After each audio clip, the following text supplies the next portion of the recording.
চেষ্টা করি আরেকটু। এইটা ঢাকা দাও। হ্যালো বন্ধুরা, প্রথমেই বলে রাখি আমার গলার অবস্থা খুব খারাপ, আমার শরীরটা খারাপ, এই জন্য আমার ঠিকঠাক করে শব্দ বেরোচ্ছে না, আপনারা একটু দয়া করে বুঝে নেবেন। আজকে আমাদের বাড়িতে জন্মাষ্টমী পুজো। এটা হচ্ছে গোপালের সিংহাসন সাজানো হয়েছে।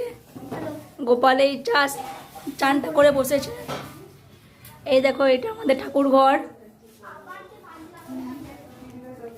এইটা হচ্ছে মনসা ঠাকুরের বেদি। আমাদের ঘরেতে পুজো হয় শ্রাবণ মাসে সংক্রান্তিতে। এগুলো সব হচ্ছে কার্তিক ঠাকুর। এই দেখুন, আমার শাশুড়ি মা সব রান্নাবান্না করেছেন। এই দেখুন, এইটা হচ্ছে হাই। এটা হচ্ছে আমার ভাইজি। এই দেখুন, হয়েছে তালের ফুরুলি, তালের লুচি,